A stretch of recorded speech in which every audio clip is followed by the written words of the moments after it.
Namaste. I'm Deen. Welcome to the space. Today it's a virtual space that we're sharing, and nonetheless, through this medium of video and internet, we're able to enter some sacred space together. We're able to share in sound and vibration.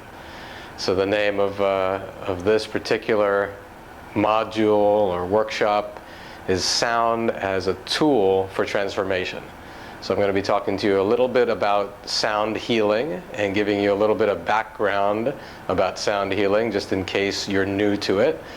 And if you're not new to it, hopefully this will resonate and make sense. And then we're going to do some practical exercises where we use sound to activate your consciousness, to activate and move your energy. I'm going to give you a few basic tools that you can use, that I like to use to shift my energy if my energy is feeling low, or to activate a certain energy, or to install a new kind of program into my system.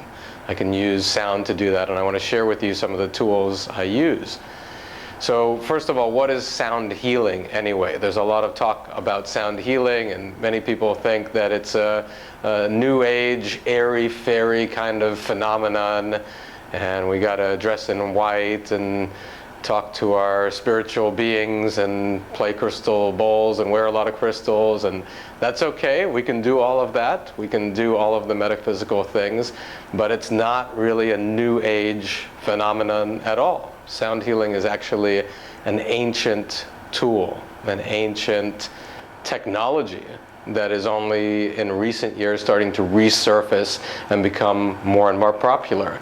Sound healing goes back to the ancients, the Vedic rishis in India, who meditated on top of mountains and in caves for years and years, and were able to ascertain the sounds of the universe, the sounds of creation, and what particular sounds created what kind of an effect in the body or in the person's energy.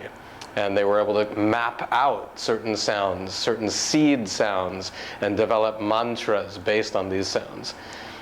We have the Aborigines also, the Aboriginals in Australia, who've used the didgeridoo for healing for so many centuries, and all kinds of indigenous tribes that have used sound for healing purposes. And when we're talking about the indigenous tribes, and especially the Aboriginals, it's about using sound to transport us to that altered state, to that dream state, that in-between state. And when we transfer into that altered state and leave our ordinary consciousness of our thinking brain, all kinds of magical things can happen. You're entering the dream time, you're entering the journey space, you're accessing your spirit, your soul, your subconscious. You give the thinking mind a little bit of a break. So sound has been around as a healing tool for so long, and Pythagoras in ancient Greece wrote all about it, knew all about it. He talked about the music of the spheres. He mapped out and could ascertain the tones and the harmonies that were inherent in the construction of the universe. There was sound and vibration that was holding everything together, and that there were certain key ratios of frequencies, relationships between sounds, that created harmonies, that created particular effects on the nervous system and on the body. And there was a story of Pythagoras really being able to tame somebody who was a madman, a lunatic, going through the streets yelling and screaming, and Pythagoras would play his lyre that was tuned to the music of the spheres. It was tuned to these particular harmonics, the perfect fifth and the perfect third. And he was able to soothe the person's nervous system and sedate them through sound. So sound healing is not a new age thing. It's not an airy-fairy thing. It's actually physics. It's actually ancient history coming back. Physics, because we're all made of vibration. We're all vibrating at different rates, and when you feel like you're in a low emotional state, you're vibrating at a lower frequency. Every emotion has its own state or frequency of vibration. When you're vibrating in joy and laughter, then your whole frequency of vibration has raised. So you walk into a room and you feel good vibes or bad vibes. It's like everybody's putting out a particular vibration, a particular frequency from their energy system, from their heartbeat, from the heart's electromagnetic field. Of course, we're magnetic and electric and vibratory beings, and we're much more than this physical body.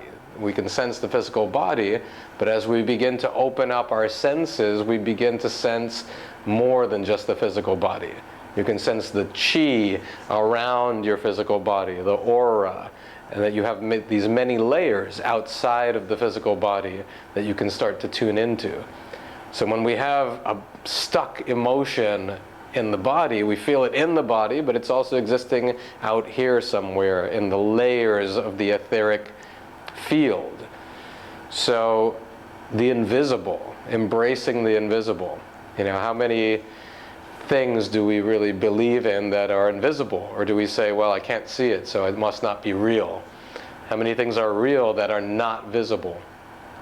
Gravity is pretty real. We can't see it, but you don't want to test gravity. It's going to win every time. Love is real. It's invisible.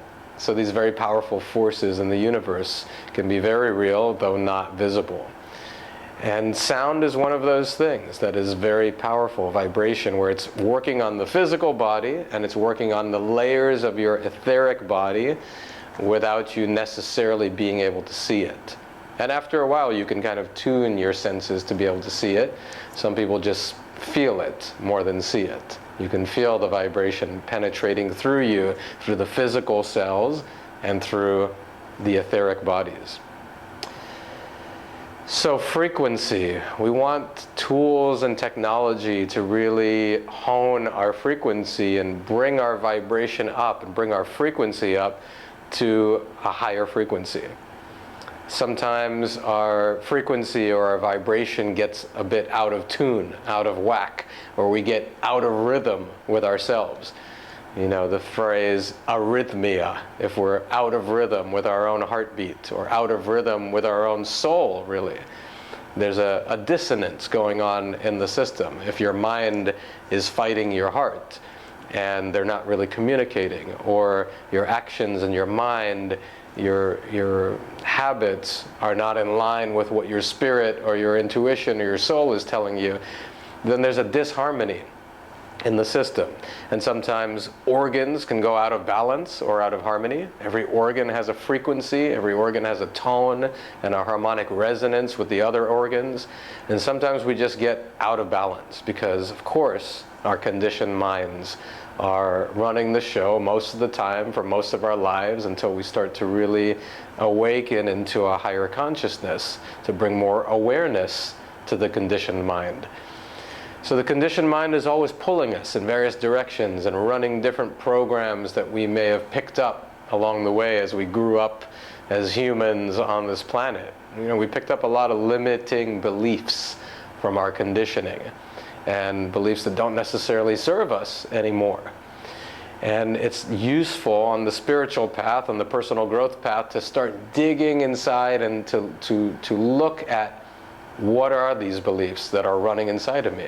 What are the programs that are running inside of me? What is the spyware or the viruses or the bad programs, the bad apps that I want to go in and delete and reprogram? Sound can be a really powerful tool for that reprogramming, the reprogramming of your energy, reprogramming of your belief systems. So one tool that I like to use is, I call it drum mantra. And it's a practice I developed, and it's something that you can easily do at home and you can apply, and we're going to do a little exercise together. And drum mantra is really just combining rhythm and mantra, or affirmations or chanting. You've probably all heard about affirmations by now. That's a popular technique of, saying to yourself over and over positive things like I'm healthy and strong, or I'm abundant, or I love and accept myself. And you can say these things over and over, and eventually the sound, the vibration of those words starts to seep in to your subconscious. It starts to seep into the cellular memories in your body. So affirmation practice is a wonderful practice, and especially if you do it in front of a mirror, it's even better. You're connecting eye to eye with yourself and getting to connect with your soul, really, as you chant these affirmations. But what I've found is an even more powerful practice is if we can combine rhythm with the affirmation. And I'm a drummer. I've been a drummer all my life. Drums are some of my favorite things to play with, and I'm just naturally a rhythmic being. We're all rhythmic beings, actually. Some of us are just a little out of touch with our rhythm. So we want tools to be able to get back in touch with our rhythm, get back in touch with our heartbeat. And drums, it's a great way. Drums, or even listening to drums, is a great way to get back in touch with our rhythm. You know, everything about us is rhythm. The way you breathe, the way you walk is rhythmic. Your heartbeat is rhythmic.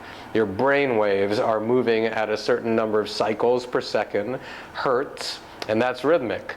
Most of the time our brain waves are moving really fast. They're moving at the gamma state above 14 cycles per second. If we slow down the brain waves and go down to alpha and theta, like 7 to 14 hertz, or 4 to 7 hertz, the theta state, then we start to really get different results in our energy. We feel more relaxed, the brain stops thinking so much, and it's really more of a relaxed state where we can access the subconscious more. So rhythm tends to hypnotize us into that more relaxed state where the brain waves relax. And that's why I love using rhythm combined with the mantra, because it helps us install the new program in a more effective way throughout the whole system. So the subconscious is picking it up, and the cells in your body are picking it up. And of course, using rhythm is just a lot of fun. It's fun to dance around and groove to the rhythm. So the first mantra we can try is a simple one I love to use, and that's I love and accept myself. And we could start with any mantra, it just depends on the issue you're working with. But I think I love and accept myself is something that is so universal and something that everybody could use a little bit more of. And because we might think we love and accept ourselves, but when we really start digging into our minds and our subconscious, most of us will realize there's some layers in there that are not really fully loving and accepting ourselves. There's some layers of bad programs or faulty programs that are kind of loathing ourselves sometimes, or punishing ourselves, or beating ourselves up for things that we don't need to beat ourselves up for.